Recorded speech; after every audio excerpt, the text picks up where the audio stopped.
Welcome, everybody. My name is Bob Bolton, and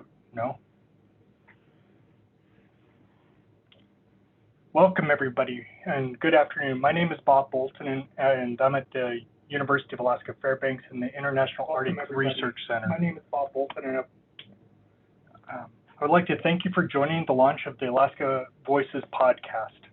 This has been a long time coming, but I'm really excited and proud of the product that we have put together. With me, we have a number of people that have helped with this project and putting everything together, and I'd like to introduce those people now. Mike Ledoux is the person who created the podcast and the infrastructure. Jesse Robertson is the co-founder and brains behind this. Kelsey Skomberg of Mossy Stone Media helped edit and produce a number of the audio clips. Heather McFarland is an awesome communications person who helped with the logistics and everything. And Teresa Bacher helped edit and produce a number of our early videos and audio. We will also, throughout the launch, have people who participated in the conversations that we're launching today, and they'll help explain and give some insight and thoughts to each one of those. And I'll introduce those people as they come up.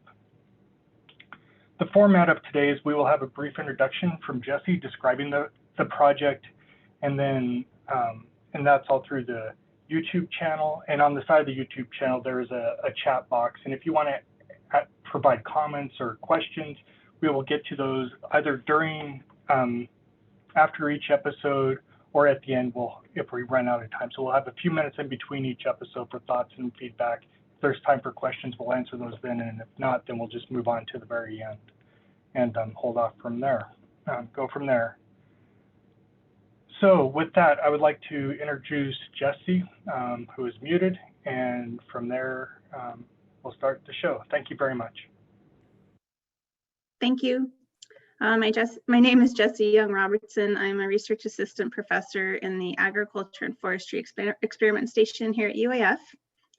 And after I talk, you're going to hear a little episode from Bob and I introducing the project, so I'm not going to overlap with that too much, but I would like to say a few words ahead of time.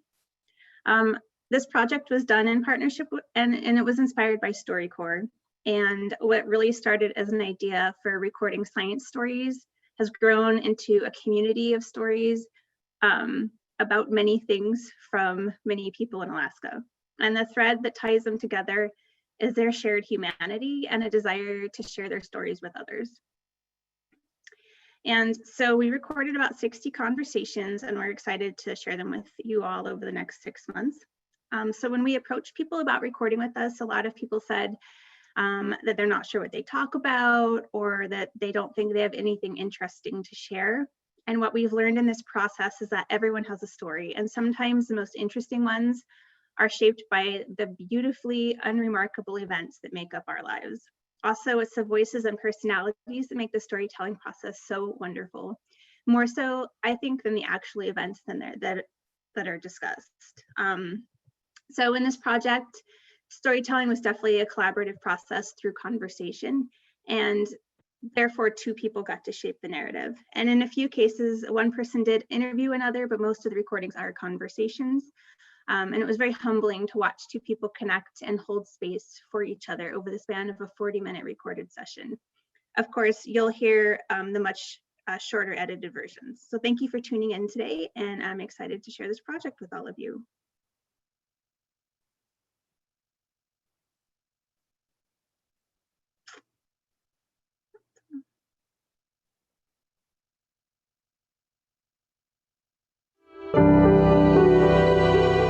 Originally, I grew up in Gakona, Alaska, Tyonek, Egypt, Idaho, Rampart, St. Lawrence Island, St. Paul. and I'm here with my student. My science buddy. my teacher, my homie. I'm his daughter.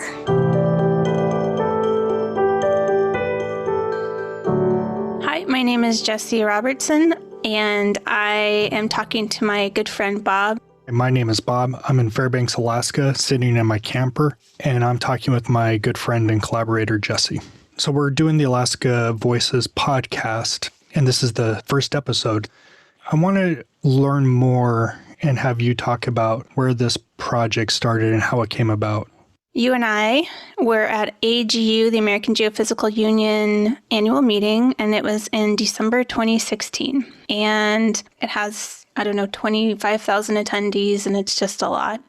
And I find that I can't really absorb information after a while. And I just remember thinking, I just want somebody to tell me a story about their work, about anything related to their science. And I remember bringing up StoryCorps and thinking, wow, that would be really neat to do kind of a science-based StoryCorps.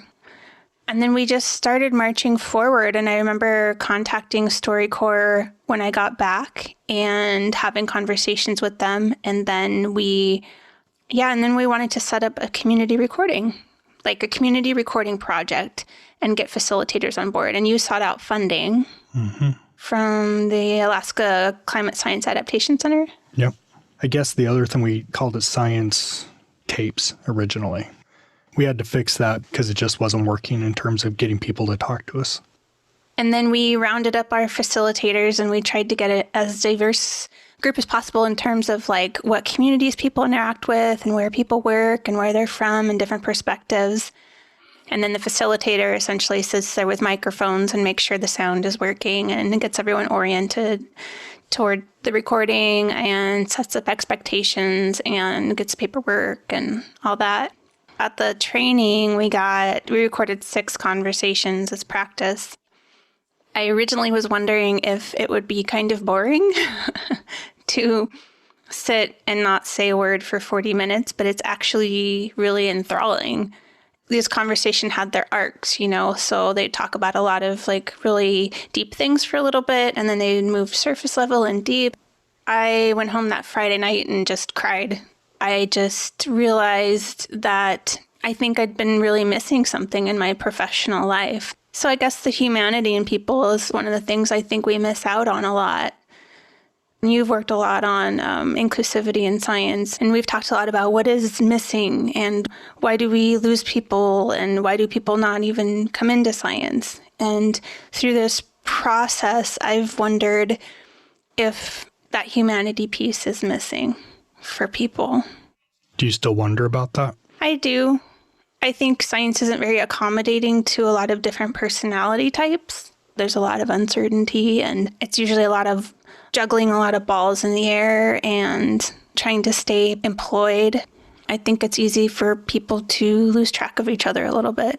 A lot of us are introverts and quite guarded with our thoughts and feelings and, what we're thinking about day to day. When we were at that meeting in Anchorage, the Alaska Forum on the Environment, people came in from all over the state. We thought that'd be a great opportunity to record.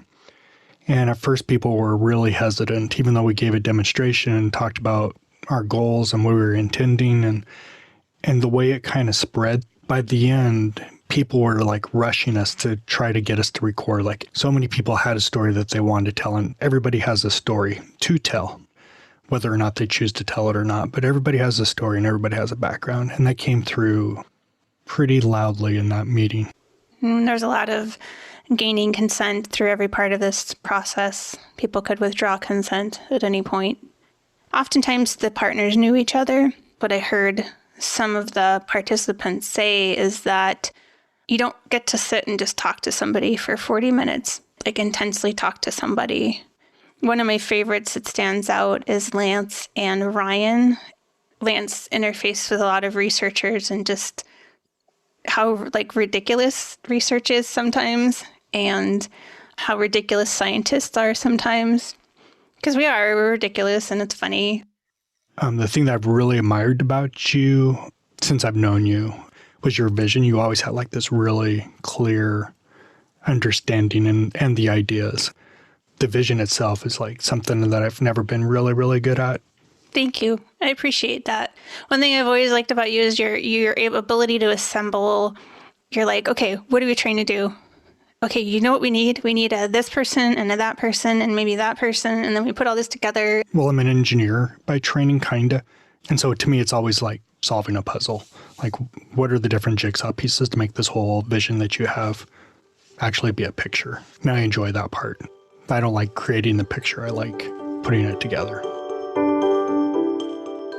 I'm going to say thank you to Kelsey Skonberg, who did all of our editing and did it all in a very thoughtful way with all of our interaction with the participants, and then also thank all of the participants who shared their time and their stories and conversations and their willingness to share. Well, should we sign out? Yeah, thank you so much, Jesse. Alaska Voices builds bridges by creating a space where community members, friends, policymakers, and scientists can share stories and place-based knowledge. This project was developed in partnership with StoryCorps and was funded by the Alaska Climate Adaptation Science Center. Additional funding was provided by the University of Alaska Fairbanks Chancellor through a generous gift from the Bentley Family Trust. If you are interested in more conversations or information, please visit our website at alaskavoices.org.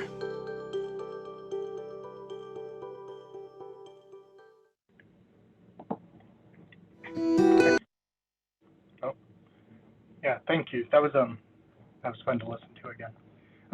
So we've as mentioned in the in that first episode, we've recorded a number of different people from all sorts of backgrounds, and we're going to try to give you a flavor of some of the recordings that we've had, or conversations that we've had and then are produced here. The first conversation is between Jessica and Elena, and this is a mentor-mentee relationship. Jessica and Elena are both from the University of Alaska Fairbanks.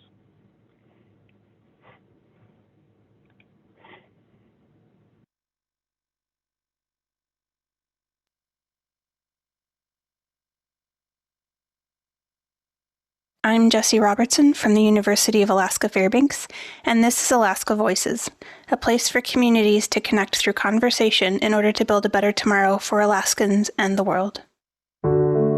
Originally, I grew up in Gakona, Alaska. Tyonek, Egypt, Idaho, Rampart, St. Lawrence Island, St. Paul. And I'm here with my student. My science buddy. my teacher, my homie. I'm his daughter. My name is Jessica Guerin. I am 41 years old, and I'm at UAF talking with my mentor and friend, Elena. I am Elena Bautista Sparrow.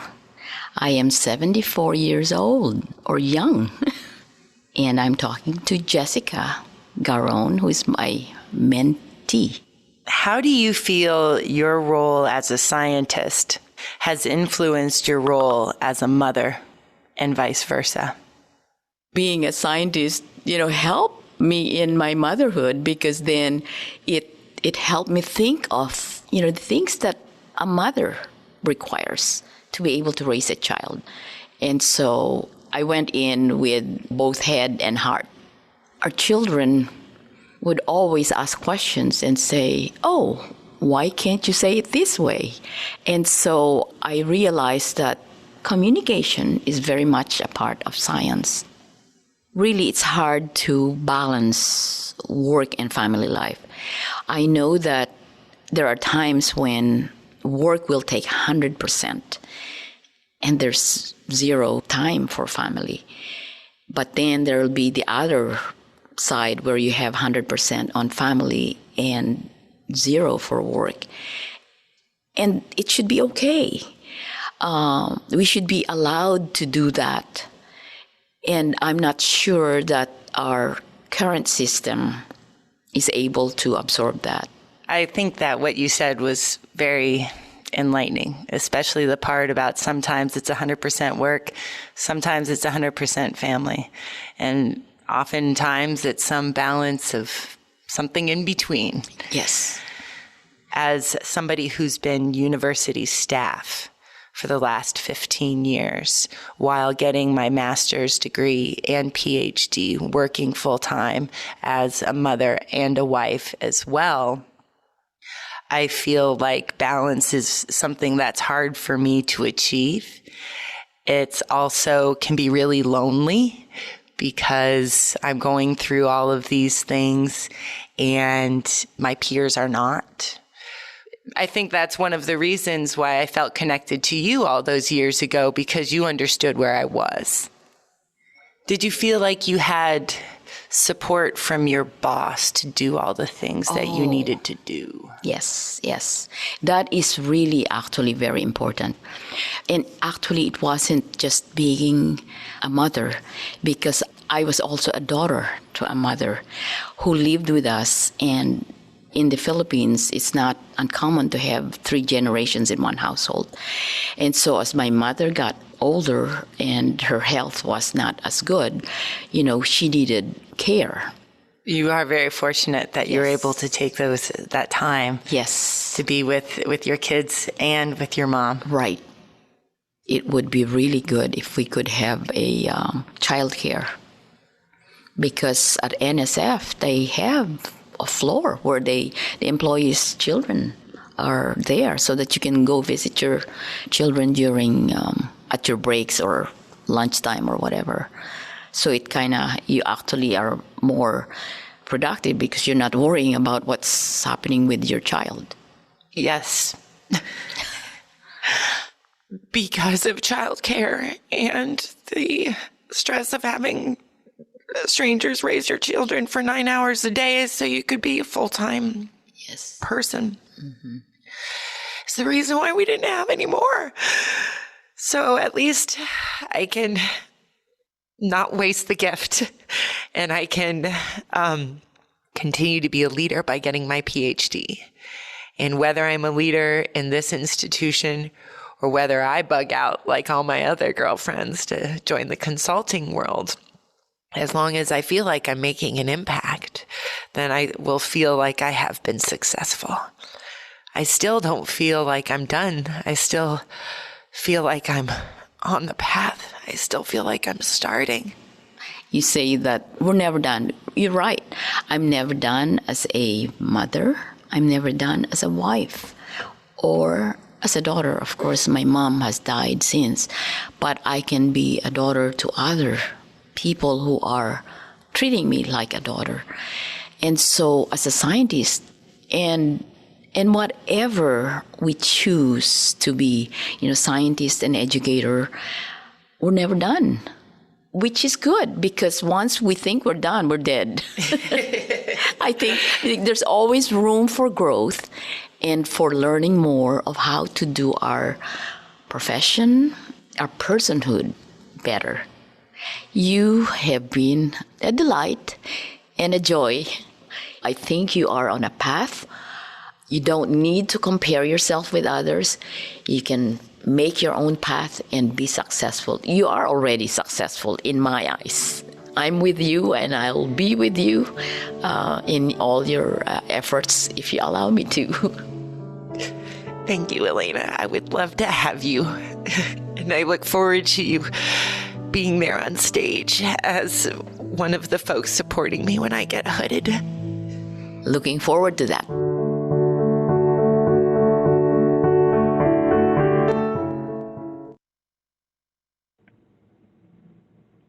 Wow, that's one of my favorite episodes. Just so powerful.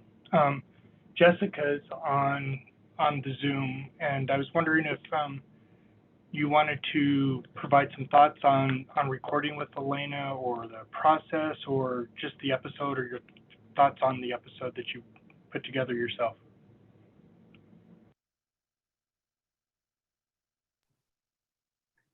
You're muted.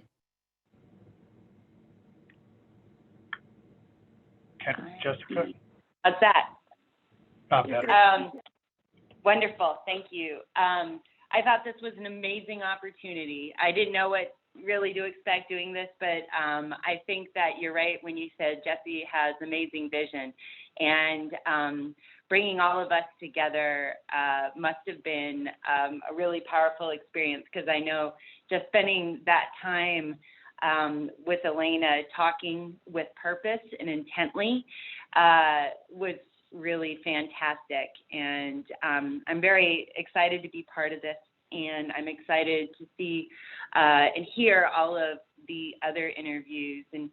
And I look back on it now, and everything has changed, but everything is the same. But now I've got both of my kids at home with me doing science every day. and it wasn't really the plan, but it's pretty awesome. Yeah, so finding yet again that new balance, and it's getting easier and more fun every day, and we're just so fortunate to be in a safe place with a supportive university to allow us the freedom to stay safe and do science and be with our families. So yeah, thank you for this opportunity, and thank you so much for putting all of this together, Bob and Jesse. I really appreciate it. You're welcome. I have a couple really quick questions for you. Well, maybe not so quick. Yeah. One question is, any additional thoughts on how to find balance that you can share? And the second one, what are your scientific professions? For trying to find a balance, learning to say no and practicing saying no is not selfish. It's important to be able to say no so you can find balance.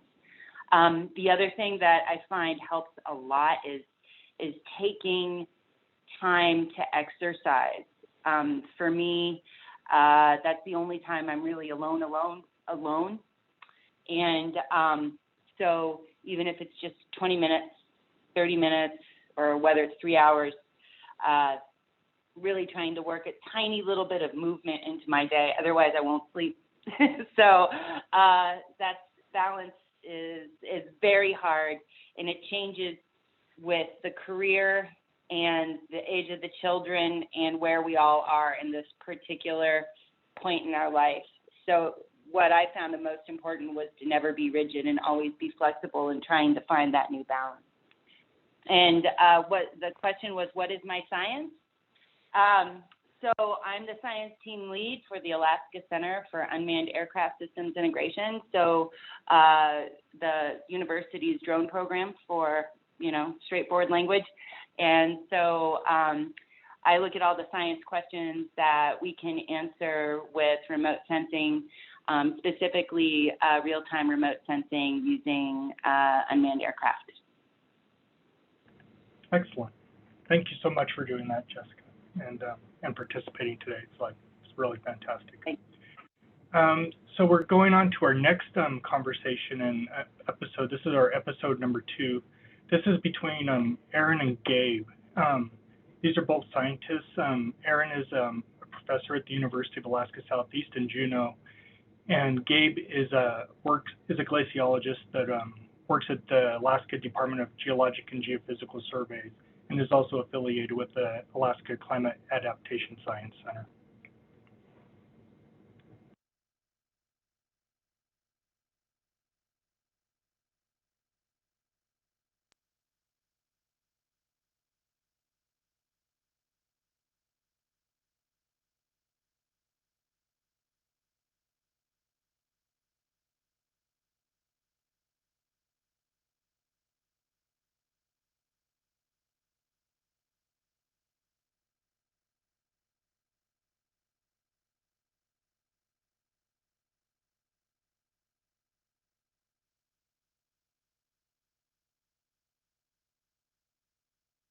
Fairbanks, and this is Alaska Voices, a place for communities to connect through conversation. I'm 49 years old, and I'm talking with Gabe Wolken, who is a collaborator of mine on a number of different research projects.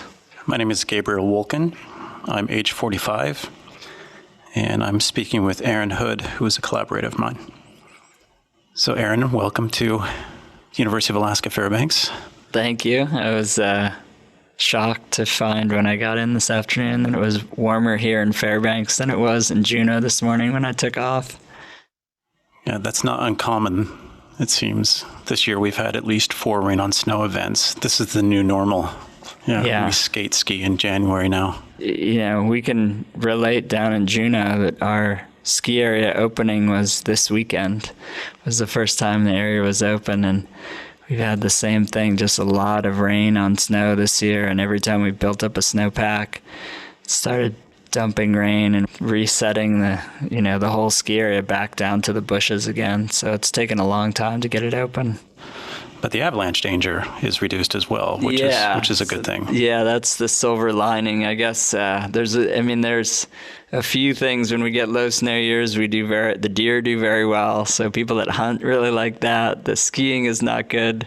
It's definitely not good for the glaciers, and then it is good for the avalanche danger. And as you know, we have probably the highest urban avalanche danger of anywhere in the United States.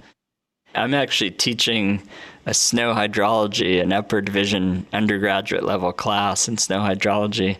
And the students, we have all these outdoor labs where we're supposed to be digging snow pits and looking at stratigraphy and doing avalanche tests. And I had to cancel the first lab because there was nowhere to go dig a snow pit unless we were going to, hike all 15 people up to the top of a mountain, which is going to extend well beyond our lab period. So it's been a challenge just trying to get out and teach students about what's going on with the snowpack when it doesn't really exist. Yeah, we really need to have a better understanding of the avalanche hazards in the Juneau area. Beyond that, there are the few roads that actually come in and out of Juneau. There are multiple avalanche hazards along those corridors, as well as threats to the power lines that provide electricity to the community. So what we're trying to do is get enough interest to do some up-to-date studies on some of the avalanche hazards in the area so that we can at least predict some of the potential release areas. And it's kind of hard to get these things funded. Yeah. And part of that is because there's so much variability in snow amounts from year to year. And when the snow accumulation is high, people are interested in it. When there's a lot of avalanches, people are interested in it. And when there's not, there's little interest. The interest dries up very rapidly. Yeah. And I think it wasn't too long ago in Juneau in particular where some of these avalanches that came down took out some of the transmission lines and caused some huge issues for the communities, not to mention for the company that provides power for the area. And some of the city of Juneau land holdings are in direct avalanche paths. And so I think it's really something that we need to look at. It's a huge issue. There are neighborhoods and areas in Juneau that are beneath these avalanche paths. So it's not just an infrastructure issue. It's also very much a life and property issue. The hydroelectric facility, Snettisham, is down south of town, and so the power lines run right along the Stevens Passage, so kind of along the edge of this fjord, and there's all these steep chutes coming down, and it would have been April 2008. They got those big sort of end of winter, spring releases and just destroyed several of the towers. The electricity was completely cut off. The city went entirely to diesel generators. We're on our own grid. We're not interconnected to any larger grid. And it was actually a very interesting experiment because the price of electricity went up 500% in one day. Wow. And so we went from 11 cents a kilowatt hour to 55 cents a kilowatt hour. It was really nice, I thought, because every place was pretty dimly lit. And as a community, we cut our power usage by about 50% over the course of a couple weeks where they were repairing these power lines. And really, I don't think anyone would say that they were particularly inconvenienced. The reason I remember the date so well was actually that our middle daughter was born right before the avalanche, probably 2 days before. And we did the birth at home, and so we had a tub, and I had to heat this tub, and I had to heat the house up, so everything was just right. And then the avalanche happened, and the price of electricity went up, and they said, well, we're just going to charge your whole power bill the new price. And I said, wait a second. So I called them, and I said, you can't do that, because I used the most electricity that I've ever used in my life over the last 2 days. And a bunch of other people complained, so you can't backdate the power. We got that done before the avalanche. And so they agreed, okay, we won't start it until afterward. And then they fixed it. They switched the hydroelectric back on. The price dropped back down, and the electricity use went right up, pretty similar to where it was. Thanks very much for the conversation, Aaron. It's great to chat with you. Thanks. It was great talking to you about this, and I look forward to hopefully working with you on some of these things in Juneau in the near future. Alaska Voices builds bridges by. Excellent. That was really cool too. I think Aaron is on the Zoom. Aaron, do you have any thoughts or thoughts or what you thought about the process, thought about working with Gabe? Anything you would like to add? Yeah, I mean, I think one of the things that was funny going into it is I'm not used to the lack of structure. And so when they said, oh, you just talk for 40 minutes and there's no questions you're answering, you just have to keep talking. And that seemed sort of daunting. Like, what am I going to talk about for 40 minutes? And I think when it ended, we could have just kept talking the whole time. We could have kept talking beyond that. And it was really interesting just to see where the conversation went because it was unscripted. And so it ended up at funny stories like that about the home birth that we had. I would have never thought that story was going to come up in our scientific, quote unquote scientific conversation. So I thought that was a really cool aspect of it that I wasn't expecting necessarily. And I think it's just a great way to sort of connect people with science or with the environment, just to hear the sort of personal narratives that people have. And as a postscript to that, Gabe and I actually got a grant to study avalanche hazard in Juneau that we've been working on. And so that's been really cool that we've been able to kind of, take that onward and work on that. So yeah, for me, it was a really great experience.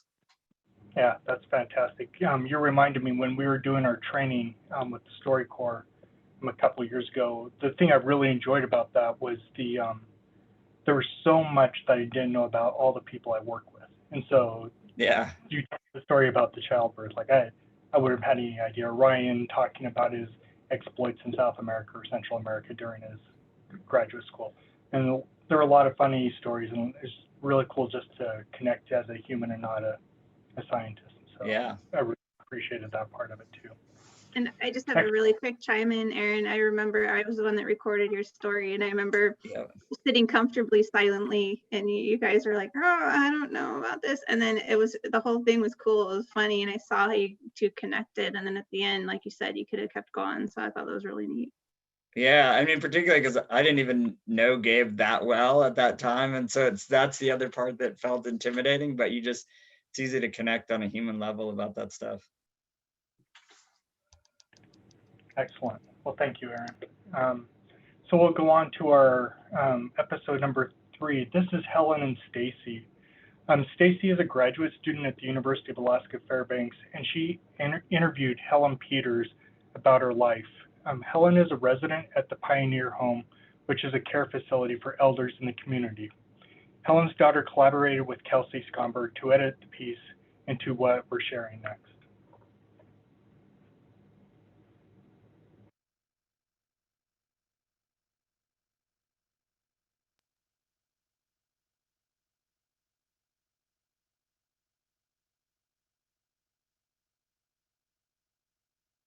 I'm Jessie Robertson from the University. I'm his daughter. My name is Stacy Braband. I'm 30 years old. I'm Helen S. Peters. I was born 1929. I'm 88 years old.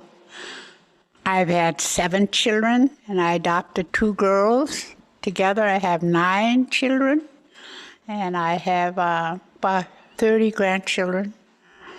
Am I going to start? Yes. Okay. I come from a big family. I was the last of my family. My mother died with baby birth after me. When I was a little girl, I remember it was 50, 60, 70 below, but we were dressed for it. We had fur boots, fur parkas, everything, and we'd slide down. Imagine, 60 below and we're sliding down. And I never knew unhappiness because my father was a very active person, and he trapped and took care of all of us, and as a mother and a father, He was such a person that never gives you a chance to feel bad or anything, because he was a dancer and he was a singer, and that's what he did. He was a believer and creator. As long as he was alive, there was always peace in the house. Until 1942, the day the great flood came, and he drowned it right after my 14th birthday. I miss my father so much, like the whole world has ended. 1942, an epidemic hit that little village, and I saw a bunch of little babies in coffins. Even men and women died at that time. My godmother was a deaconess there, and she used to come to our house and tell me, could you help me? So I go out and help her to go to the houses and feed the little babies and bathe them. I don't know how I never got sick, but she had gowns, protecting gloves and things like that. And then when things cleared up, I thought to myself, what could I do at my age? My grandmother is 100 years old, and everybody is gone, and what could I do? It's 3 miles to the town, and I walk right to the hospital. We only had a head nurse and not a doctor, and she came and she asked me what I was doing. And I tell her I'm looking for a job. At the age of 14, she wrote down my name, and then she said, you know what? You came just in time. She said, we're short of nurses. What my grandmother did for me was to teach me. And then when I went to work, they were amazed of what I can do. Elders always were glad for me to take care of them because I took care of an elder. So I knew. And when she got sick, the nurse told me, go up and take care of her. They brought me everything from the hospital to take care of her. At that time, women and men used to be ready for death. They get their clothes all ready and have it in a suitcase or something. And one day she said, I want grouse. So I sent somebody out to hunt grouse. She ate that, and she told me, wash my hair. So I washed her hair, gave her a bed bath, put clean nightgown on her. Evening came, and then she went to sleep. She was holding my hand, and I went to sleep. I woke up at midnight, and she had gone already. And that was the way we parted, both her and I. Then I went back to work. And then 1970, Episcopal bishop called my husband. He was working, helping build a hospital in Nome or someplace. And I was working at home. The bishop called him and tell him, I'm taking your family to Phoenix. And so he asked him, what for? He says, I'm looking for ministers. I'm going to train you and your wife. When my husband came back, we talked about it. Finally, he said, let's take a try. Let's gamble. It was hot. Very hot. And I tell him, I don't think I'll stay here in the summer. He say, neither do I. We'll have to go back. We'll ask in the summertime. But not knowing what's going to be, my husband got cancer in the brain. Well, that was his idea. He's going to be the priest, not me. But it turned around, and I became the priest. I was ordained deacon in 74. I was ordained priest in 05. Because I come from that line, a priest. My relatives were all priests.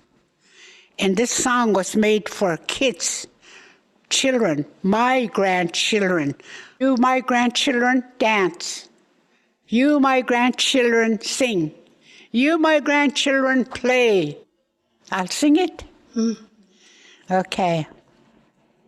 Hee-haw, hee-haw, hee-haw, hee-haw, hee-haw, hee-haw, hee, sechoyaka, hee-haw, hee-haw, hee, hee-haw, hee-haw, hee-haw, hee-haw, hee, jawlazet, hee-haw, hee-haw, hey, hee-haw, hee-haw, hee-haw, hee-haw, hey, jawlazet, hee-haw, hee-haw, hey, hee-haw, hee-haw, hee-haw, hee-haw, hey. He said, Choyaka, hee-ho, hee-ho, hey, hee-ho, hee-ho, hee-ho, oh, hee-ho, hey, Darknaton, that is it. Alaska Voices builds bridges by creating. I like that one too. Yeah, thank you, Mike. And so, so we had a comment from Kathy who commented, wow, this is absolutely amazing how important it is to learn from the elders. That I agree. And so Helen or Stacy are not online. And so I wanted to ask Kelsey and Teresa to talk or maybe make a comment about the process of editing these conversations or your relationship with these conversations or the process of working with the participants, if you don't mind. And I'll let Kelsey go first. Yeah, so I came onto the project January 2019 after everything had already been recorded.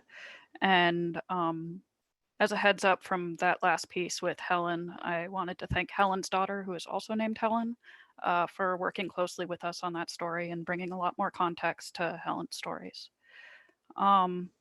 So once I got the episodes, the full recordings, I worked one at a time. They started out like 40 minutes to an hour, and I had to whittle them down to 5 to 8 minutes. First, I'd listen to them and transcribe them just because that's how my brain works and makes it easier for me to process things. And while I was listening, I'd mark like some good quotes and make a script from that, or at least like, you know, a script where you're only using other people's words. And it was really important for me to keep the tone and context of every conversation intact. So after I was done editing, I'd send it along to people and make sure that it was true to what they wanted the conversation to be. And I'm really thankful about this project that facilitators were able to record people from everywhere around Alaska. And so we involved Alaska Native Voices early in the process to make sure that we were keeping the right context that would help us highlight the right stories and the messages. Anyway, I think that's it for me. If you wanted to go, Teresa. Well, I didn't know if you had a specific question, Bob, but I just want to thank Kelsey for your work. Kelsey is a very talented editor, and I like that you use the word whittle because I think it's an art form. Editing is an art form. You may not have been there for the conversation, but being able to listen to people and the way they're connecting and to find those moments that really sing, for lack of a better word, it's just an amazing process. And I have a background in editing and in radio and audio journalism. And so I was able to early on be there when Bob and Jesse were being brilliant and visionary. Both of them are visionaries.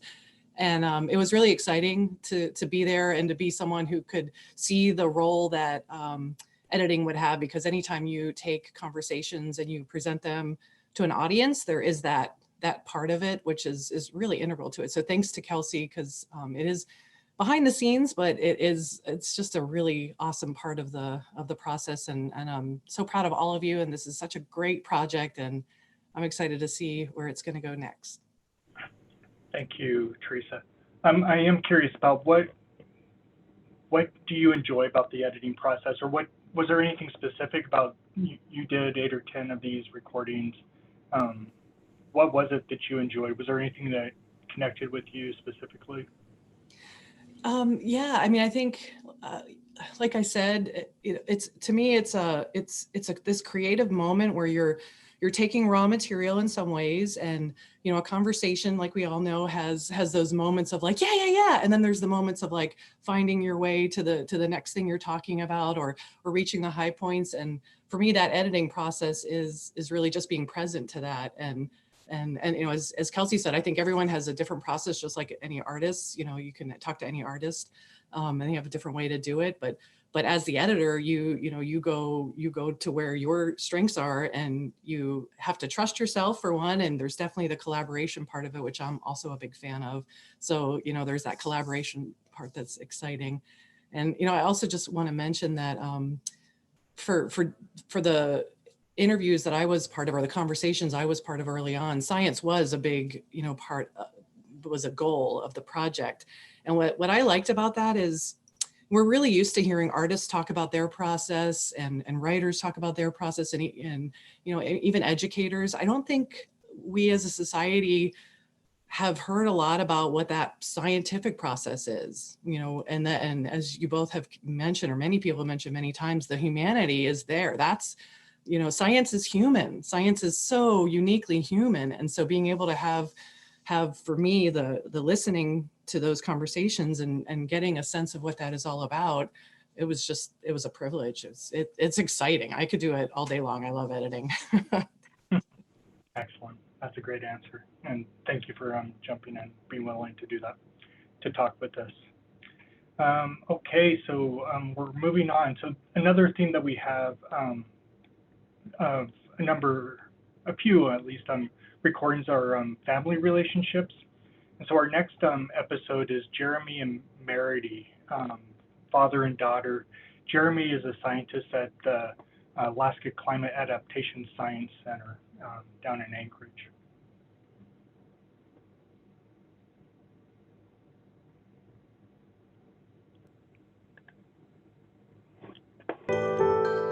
My name is Jeremy Littell. My age is 44.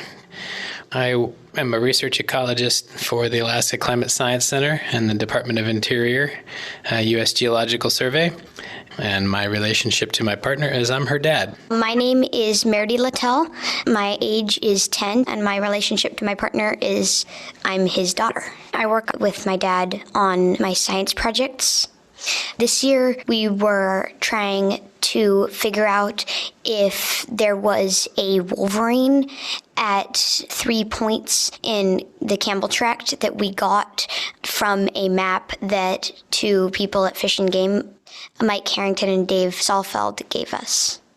We got the points from where the wolverine was active most. Yeah, so they collared her in 2012, right? Mm-hmm. And they didn't know if she's still there because they took the collar off. So they wanted to know if she was still there. Your wolverine had a name. Route 66, because her tag number was 66. Should we tell how you got started on this? Oh, yeah. So I found my interest in wolverines when I saw two wolverines in the wild. Dad had been doing field work for 17 years and never seen a wolverine. On my first trip out there, bam, not one, but two wolverines in the wild. We were up in the Chugach Front Range because we have a site there too for our tree line temperature work, and that I share with Meredy, and we always go every year to change out the sensors there. We had dropped our packs and had some food, and then gone around behind some trees to put out some sensors. And while we were doing it, I thought maybe that's not such a good idea to leave our packs behind. And I thought, well, at least I better go back and get the bear spray. And so she followed me back around the trees. With a dog? I saw this little brown face poking out through the grass, and my first thought was, there's the baby, where's the mother? And I grabbed Meredith and I pulled her in, and I was like, okay, we better grab our things here and pay attention. And then I was like, well, wait a minute, that's not quite right.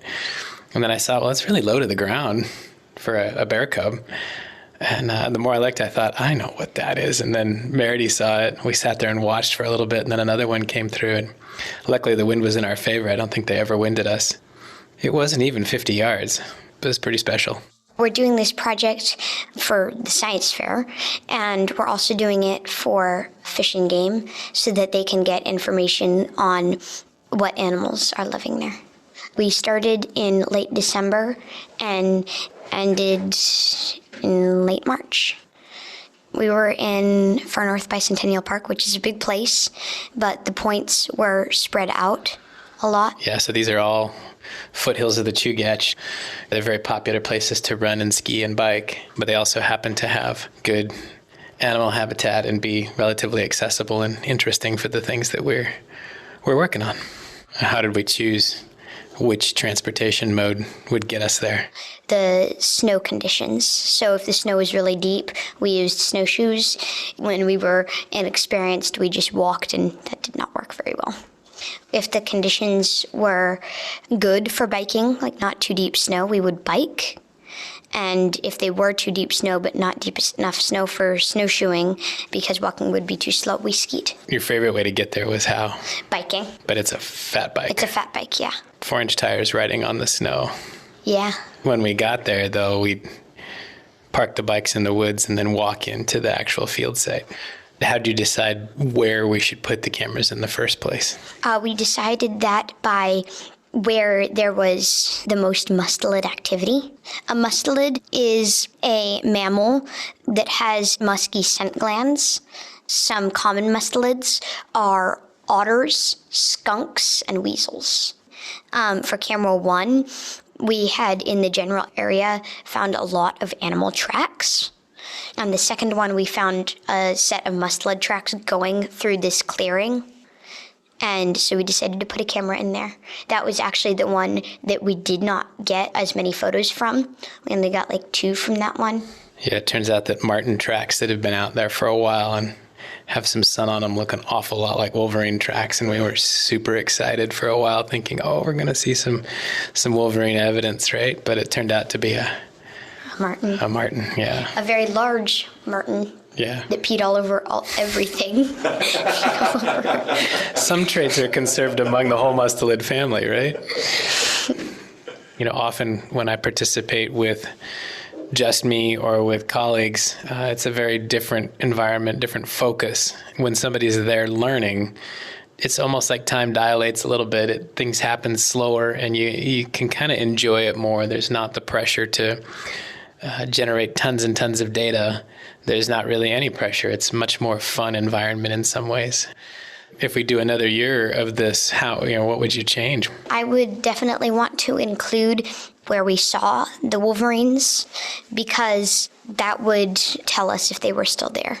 Some reasons why they might be there would be that there are a lot of moose there, so that could lead to more moose carcasses, because wolverines survive off carcasses. I participated in a science, technology, engineering, math competition where you had to invent something, and you didn't actually have to build it, but you had to explain it with documents. But we invented a drone with an infrared sensor that would sense fresh bodies of this kind of gross roadkill and pick them up with a claw and then carry them back to a truck, the roadkill people's truck. And originally, I love this part of the design. Originally, the concept was also that it would keep that carrion from going to waste by turning it into edible food, right? Yeah, and now it just picks up little things like squirrels, because it would have been too hard to design to chop up like moose. Maybe that's why we didn't find Route 66. She got a hold of your drone.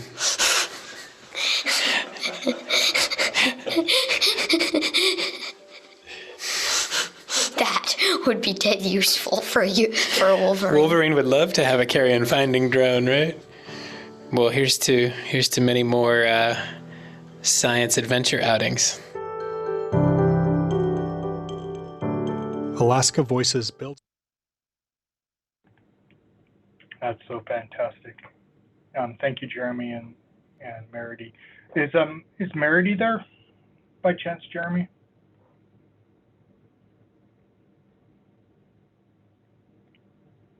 I can't tell. You're muted, Jeremy.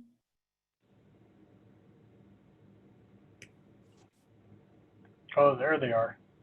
Yeah, I just unmuted you. Excellent.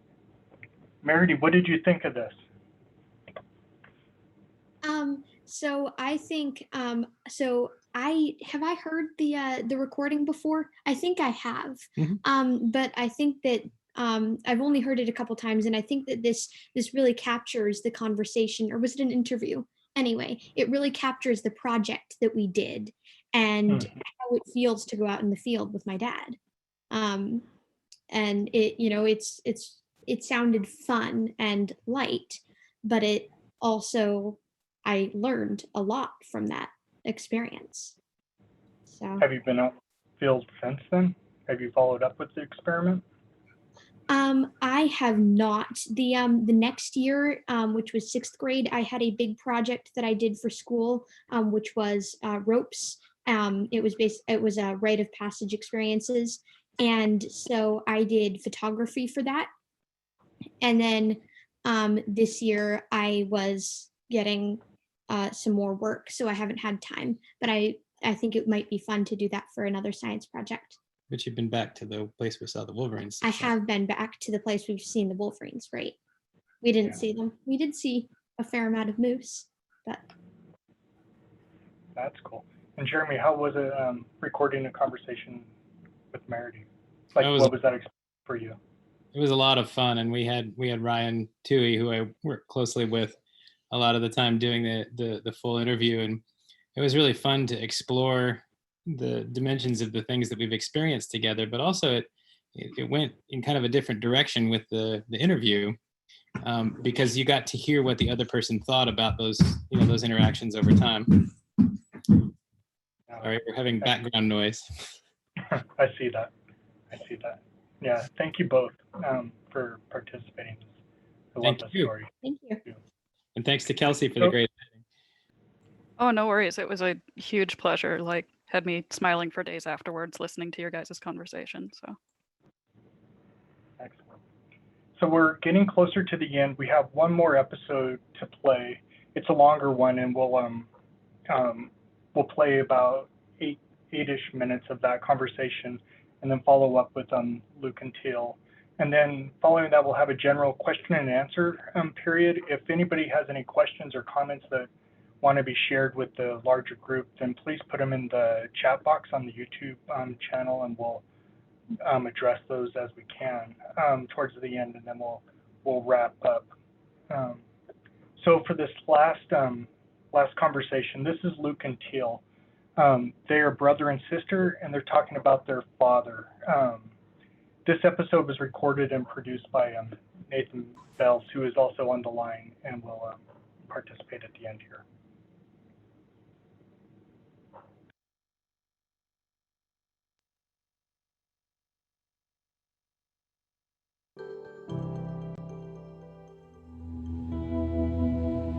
Hi, my name is Teal Rogers. It's currently August 4th, 2017. I'm in Fairbanks, Alaska with my brother Luke Rogers.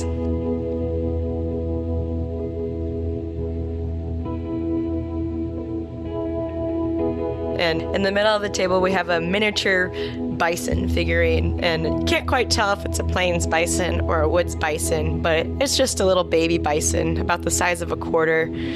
So I keep this one in my purse. I put it on my dashboard when I'm driving. I've taken this bison to New Zealand with me. Plan on taking him on a lot of other adventures. Keeps us remembering about the herd and Dad all the time.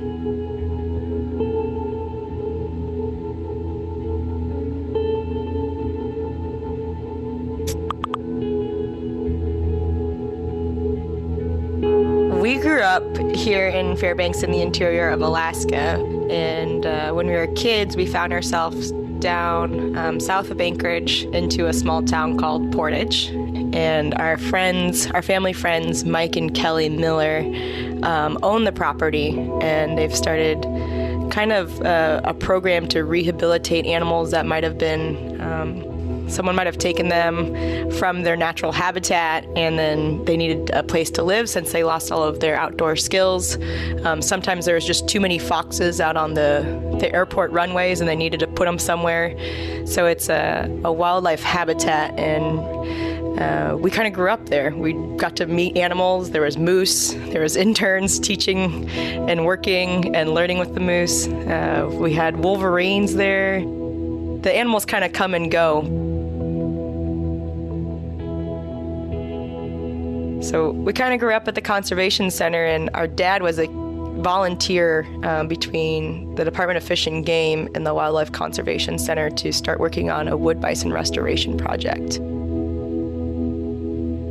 And do you remember when Dad, he started going over to Canada? Mm-hmm. Our father, Randy Rogers, was a wood bison biologist for the Alaska Department of Fish and Game. He was a wildlife planner. Wildlife planner. He didn't do the biology side of it as much, but he did a lot of the logistics behind getting the animals here and jumping through the regulatory hoops that are required to bring an animal from a different country into the United States. So he brought us into the Wildlife Conservation Center, and we just kind of hung out with Mike and Kelly, and then they had kids. And I would definitely credit Dad for giving us that sense of adventure and wanting to go outside and be outside and to also take others with us.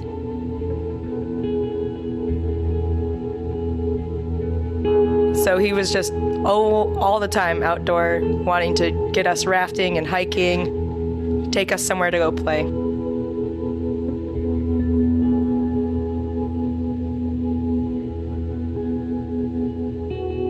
They all kind of blended together. I didn't really care to pay attention to what specific river we were on or what specific trip we were doing, but it all just was another wilderness trip to me. You know, we'd spend about a week every summer. We'd bring another family or two with us and head out to go rafting. Whether it was the mighty Copper River or just a nice gentle Beaver Creek flow. One that I remember pretty well was the 40-mile river float we did, which is over in a rural spot of Alaska near Chicken. Interesting little town of Chicken, Alaska, which we go to a music festival at every year now. There's 7 people is the census population. Yeah. The town of 7, Chicken, Alaska.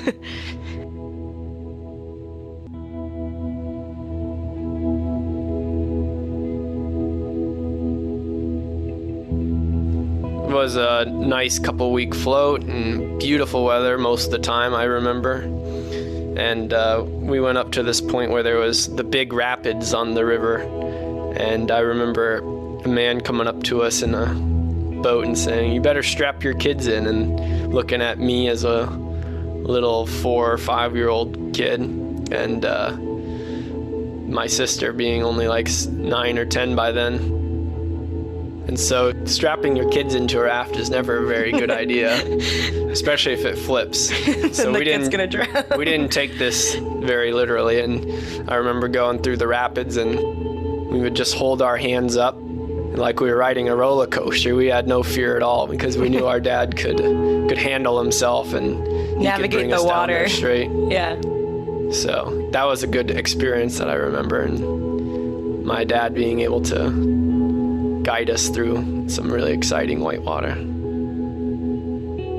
Yeah. Well, I think I totally feel that way when I'm in a raft with you now, Luke. I know that you have that sense of safety and security and that you're going to make a right move over a wrong move.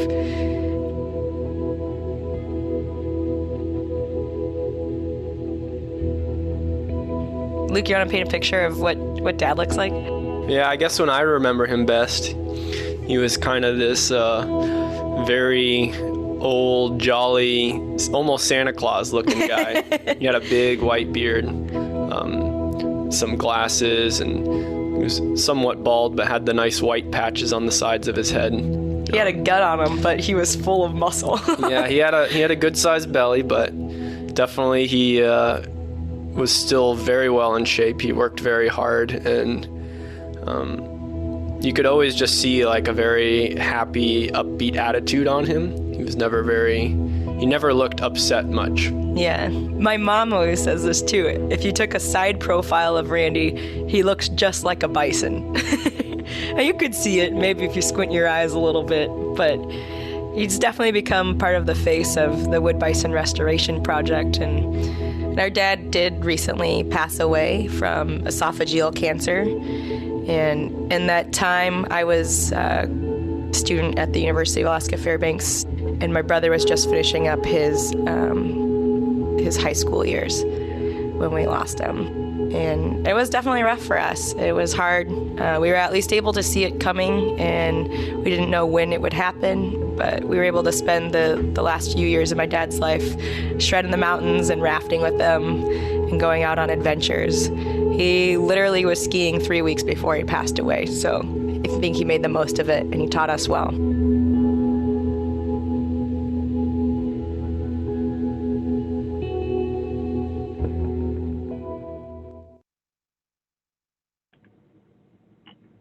Wow, I hadn't listened to that one in quite a while. Thank you, both Luke and Teal, for sharing that. And the full episode it's posted now, and it's on the podcast, all the platforms now, and I'll describe that later. I think that Teal is on and Luke is on. Do you want to talk about this experience and talking about your father? I think I'm unmuted now. Luke, are you there? Yeah, I'm here too, Teal. I would say that my dad was one of the biggest inspirational people you could have ever met. He really cared passionately about wildlife and his family and the outdoors, and he's instilled that both in myself and my brother. Luke, can you tell people a little bit about where you're at right now and what's going on with your life? Yeah, so unfortunately, I understand there was a time constraint, but that podcast really is barely scratching the surface and is actually mostly about bison. And so my dad worked really long on the restoration of wood bison to Alaska, which happened in 2015. I was able to be a part of that and have since fallen in love with bison. I got my undergrad at UAF. I'm actually zooming in from Nebraska here, where research I did at UAF as an undergrad brought me to do some wood bison restoration and plains bison restoration all around the world here. I even have a bison shirt on that Teal produced actually to commemorate their restoration. So definitely give it a listen, because there's a whole nother section of that you're missing from what you got there. But thank you guys for having us on here. Yeah, thank you very much. Is Nathan there? I sent Nathan to Lowe's to get a piece, so sorry. Nope. No problem. Not a problem at all. Completely understand. Yeah. Okay, so those are all of our podcasts that we're releasing today and this week. We are going to be releasing new episodes twice a week, each Monday and Thursday, starting this Monday. And you can find each of those podcasts, or each of these episodes, on major podcast platforms, including Apple Podcasts, Spotify, Stitcher, or wherever else you happen to look for podcasts. Just need to search for Alaska Voices. And so let's open this up to questions and comments for a few minutes. And I saw that Matt had a number of questions, and it's hard to follow them all. The first one I was going to address to Jesse. And I'm looking. Second question, first question. Yeah, Jesse, what would you do different when you record the next batch of recordings? What would I do different? Well, I guess if I say there's something I do different, it means maybe there's something that I might have regretted with the last batch, which I don't at all. I think I'm really happy with the directions it went. If we can locate funding, the next batch, I feel like I would do it similarly and try to get as broad of and participant base as possible. I think that's what made it really rich and made the conversations really powerful, is that we heard from a lot of different people. I have my own ideas for directions that I'd like to go as little pet projects, but for the project as a whole, I would like to keep our participant base as wide as possible.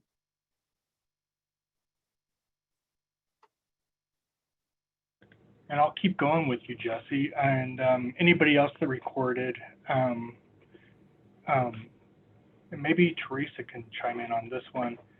What did you learn through the process? Oh, I just lost it. What did you learn through the process of doing this? The humanity of science came through loud and clear throughout today. Do you have any thoughts on that? I guess I went into it just feeling unsure of what I would hear. And then I feel like what I learned is there's sort of 3 layers of that. One is that as a facilitator with the headphones on, it was just really powerful to guard that space for 2 people while they shared their story, and to stay quiet and just listen. And I got to hear the conversation arc, which was pretty powerful, where for the first 20 minutes, usually people would talk about one thing and then it would slow down a little and we would sit in silence for a little bit. And then it would go in a new direction. And so the power of holding space and conversation, I thought, was really amazing. And then for the participants, I think, at least what I've heard from a lot of the participants, is that it's rare to be able to sit with somebody for 40 minutes and talk about whatever, especially face-to-face, which obviously we can't do very well right now, but having that face-to-face time to talk about whatever, and it's like free time. And it was kind of a joy to hear people struggle a little at first and then just let them let go of the reins and go. And that was pretty neat. And then also the 3rd level is for other people that get to hear these stories and get to hear the different dimensions of everyone's lives. What about you, Teresa? I think it wasn't that I learned this, but it definitely reinforced something that I feel very strongly about, and that is that even in this day and age of technology and cell phones and people looking at screens, that the art of conversation is very much alive, that people are here for each other, and that we are curious about each other, and people come up with the best questions. And as Jesse said, you know, we know how to talk to each other. We really do. So something like this and a project like this, I think, celebrates that, and it shows us that this is an unstoppable force, no matter where we are in the world today and what else is going on, that we have this, and we, you know, I'm grateful for it. And this project shows me that, you know, this whole community of people, it's amazing how many people that this has touched, you know, not just the participants. So. Yeah, I would echo that. I think that this project, from a science perspective, or being a scientist, really was fantastic in terms of just showing the humanity of all of us. We're all humans, and we all have that commonality, despite everything else going on in the world. Perceived, we're all fundamentally humans. Elena, there was a question early on before you jumped on about your background. Do you want to make a comment on that? Yes, please. Thank you. So I am a soil microbiologist by training, but then I've gone into science education as well, and communication, I guess, because working with the general public and educators and youth is very important. And so I'm now, yes, it's a new profession. And when I first started out on this, combining science and education, there were only a few of us. And I'm so glad that now we have many young early career scientists who are also interested in doing that and doing a really good job of communicating their science. And also I want to thank you for the opportunity to be able to talk with Jessica. And like you said, it was with trepidation that we started started out with, and then we got lost and just, you know, dove into it. Yeah, excellent. Thank you, Elena. And so are there any more questions, Heather, or anybody else? I don't see any. I don't think so. And so, go ahead. I forgot, did Luke have a chance to chat if he wanted to, or?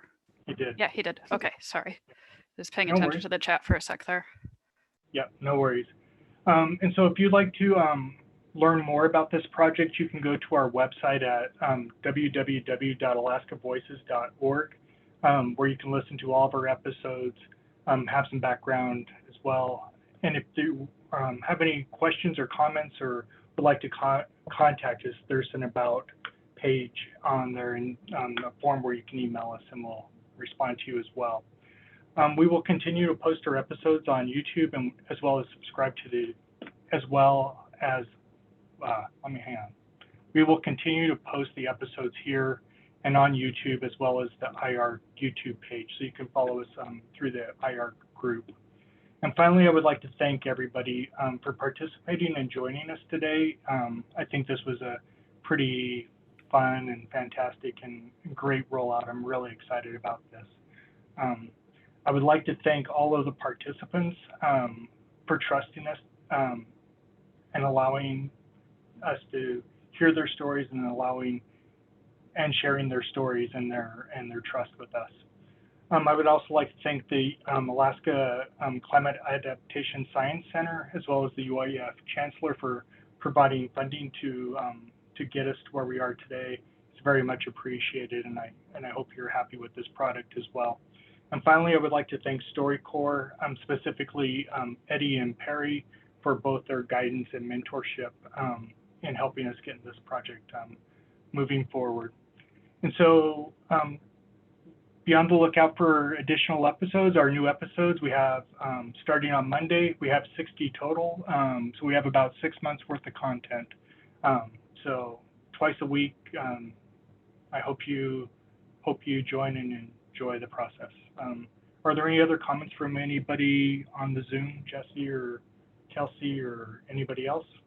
I wanted to share my gratitude to this team and just all the people, all of you here that helped get the ball over the line. It's really fun from my perspective to come up with an idea and start the process, and then to have a lot of people believe in it and get behind it and donate time and everything. And it's pretty humbling and kind of remarkable. I've never had something like that happen. And you know, at different stages, learning to let go of the reins to let the creativity happen. And I'm really, really glad, and I'm just really thankful for everyone that got behind this.